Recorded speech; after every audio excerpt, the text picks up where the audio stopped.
अगर पाकिस्तान की हम बात ही करें तो वहां पर डेवलपमेंट बिल्कुल नहीं है, टेररिज्म में सबसे टॉप पर है, और अब इस तरह के फैक्टर, इस तरह की चीजें सामने आ रही है। तो लगता नहीं है कि पाकिस्तान में आने वाले समय में भी कुछ बदलेगा, दुनिया के तमाम देशों में बदल जाएगा, लेकिन पाकिस्तान वहीं का वहीं रहेगा सर।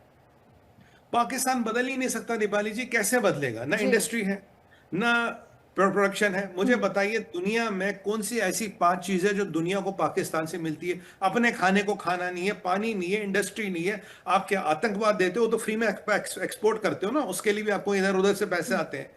अगर इंडिया की आज मैं बात करूं, भारत की बात करूं, भारत में कम से कम ऐसी 30 इंडस्ट्रीज है जिसपे दुनिया हम पे डिपेंडेंट है। हम दुनिया का 40% फूड कंट्रोल करते हैं, स्पेस कंट्रोल करते हैं, आईटी कंट्रोल करते हैं, वेपन्स कंट्रोल करते हैं। दुनिया भर की चीजें, करीब करीब ऐसे 30 सेक्टर है जिसमें दुनिया को भारत की जरूरत है। पाकिस्तान क्या? पाकिस्तान तो धरती पे बोझ है।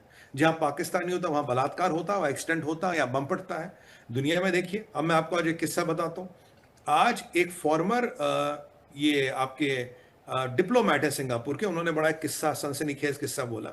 उन्होंने बोला जी 1991 में 4 पाकिस्तानियों ने हमारा जहाज किडनैप कर लिया सिंगापुर एयरलाइंस का, और ये जहाज रखा। तो हमने बोला भाई क्या चाहिए? कहता बेनजीर भुट्टो से मैं बात करनी है। कह रहा हम गए, चलो जी मैडम से बात करो। कहता मैं इस्लामाबाद में था, भूले भटके गया, कहीं घर वर ढूंढा उनका, वहां कोई अंग्रेजी में बात ना करे। अब एक बंदा मिला अंग्रेजी वाला, मैंने उसको फोन पे बताया, देख भाई ऐसे से हमारा जहाज किडनैप हुआ है, हमारे 400-500 लोग उसमें, वो कहते हैं मैडम से बात करनी है। कह रहा पहले तो अंग्रेजी बोलने वाला कोई नहीं मिला, जो बोला तो कह रहा उसने फोन रख दिया, बोला मैडम अभी सो रही है, अभी हम डिस्टर्ब नहीं कर सकते। कह रहा हमने 3 बार कोशिश की, उसने फोन रख दिया, मैडम सो रही है। कह रहा मैंने सिंगापुर फोन किया, हमने कमांडो भेजे, सारे जहादियों को मारा और अपने जहाज को छुड़ा लिया। कह रहा हमें आज तक नहीं पता वो कौन थे, उन्हें क्या चाहिए था, जहाज क्यों किडनैप किया था। यानी कि मतलब जहादियों को आपको मारना पड़ेगा। और ये 1990 से ये हमें ही नहीं डसते, सिंगापुर में वहां भी डसते। मैं आपको बताऊं, मैं सिंगापुर में रहता था। जी। एक बार मलेशिया में एक पिक्चर पकड़ी गई जिसमें हम्म। सिंगापुर के एक मेट्रो के नीचे के पिलर आए। पता लगा एक जहादियों का ग्रुप है, ये सिंगापुर में बैठा है और इन्हें किसी मेट्रो स्टेशन पे हमला करना है। सिंगापुर में बहुत सख्त कानून है दीपाली जी, एनपीए नेशनल सिक्योरिटी एक्ट जो है वो 25 साल तक अंदर करता, ना अपील ना वकील ना दलील। 11 बंदे उठा दिए गए, मैं रहता था वहां था। 11 बंदे जिनमें अधिकतर बांग्लादेशी और कुछ पाकिस्तानी थे। वो आज तक किसी को नहीं पता आसमान खा गई या जमीन निकल गई, बस वो फोटो, उनके पास फोटो और मिले थे। हाँ वो ये कार्रवाई कर रहे थे, ये अटैक कर रहे थे।